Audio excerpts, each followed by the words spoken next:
আসন্ন ত্রয়োদশ জাতীয় নির্বাচনের ডামাডোলে মুখর রাজনীতির অঙ্গন।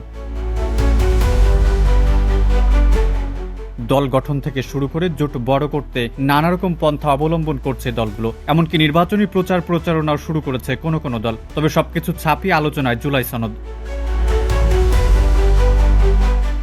জানা গেছে, জুলাই সনদ নিয়ে কাছাকাছি অবস্থানে থাকা জাতীয় নাগরিক পার্টি সহ 9টি দল মিলে চেষ্টা চলছে জোট গঠনের। সনদ কেন্দ্রিক বলয়ে আছে বিএনপি ও জামায়াত ইসলামীরও। তাদের মতোই দলগুলোর বলয় তৈরির পেছনে আছে আগামী সংসদ নির্বাচন।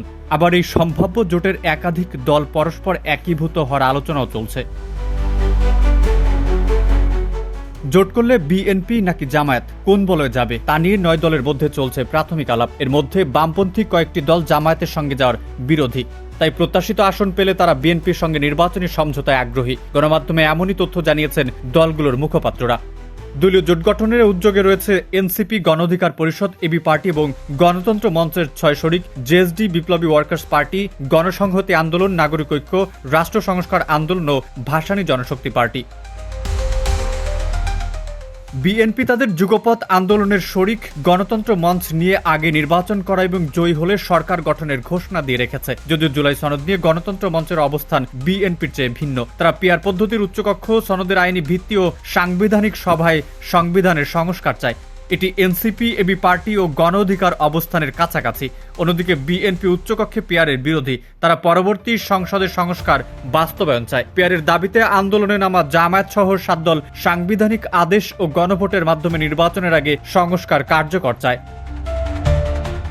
এমনকি সংবিধান আদেশ জারির ক্ষমতা অন্তর্বর্তী সরকারের রয়েছে কিনা জানতে 106 অনুচ্ছেদ অনুযায়ী সুপ্রিম কোর্টের মতামত নেওয়ার প্রস্তাব দিয়েছে বিএনপি। 9 দল বিষয়টি আদালতে নেওয়ার পক্ষপাতী নয়। জুলাই সনদ নিয়ে বিএনপি জামায়াতের অনৈক্যের কারণে দল দুটির সঙ্গে বসার কথা বলেছে 9 দলীয় জোট। এক্সট্রিম মশার কয়েল প্ল্যান্ট ফাইবার দিয়ে তৈরি। ডেঙ্গু, চিকুনগুনিয়া বাহি সহ যে কোনো মশার বিরুদ্ধে দেয় এক্সট্রিম সুরক্ষা।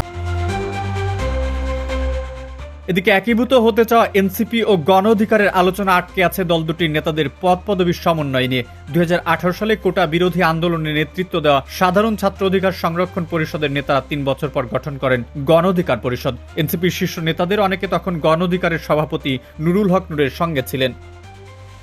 24 জুলাই গণঅভ্যুত্থানের নেতৃত্ব দেওয়া বৈষম্য বিরোধী ছাত্র আন্দোলনের নেতারা গত ফেব্রুয়ারিতে এনসিপি গঠন করেন। গণ অধিকারের একাংশ দলটিতে এসেছে। এ অবস্থায় পরস্পরের সমালোচনা করলেও বিএনপি ও জামায়াতের বাইরে থাকা তারুণ্যকে ঐক্যবদ্ধ করতে একীভূত হওয়ার আলোচনা শুরু করেছে এনসিপি ও গণ অধিকার।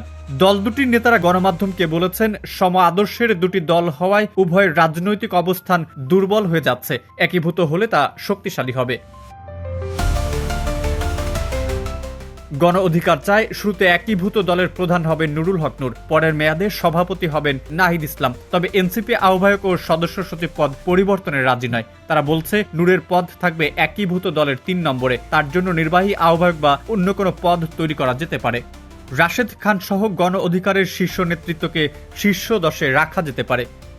সূত্র জানায়, শুধু এনসিপি গণ অধিকার নয়, একীভূত হওয়ার প্রক্রিয়ায় যুক্ত হতে পারে আপ বাংলাদেশও। পদপদবি নিয়ে বিরোধের কারণে গণঅভ্যুত্থানের ছাত্র নেতাদের একাংশ পরে আপ বাংলাদেশ নামে সংগঠন করে। ছাত্র শিবিরের সাবেক নেতাদের এই সংগঠনটিও ফিরতে পারে এনসিপিতে। আবার 9 দলের একীভূত হওয়ার আলাপও চলছে।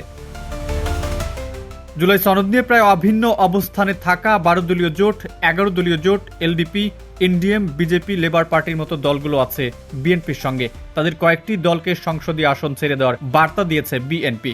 জমিয়তে উলামায়ে ইসলাম, নিজাম ইসলাম পার্টি ও ইসলামী ঐক্যজোটের একাংশ আগামী নির্বাচনে বিএনপির সঙ্গে থাকতে চায়।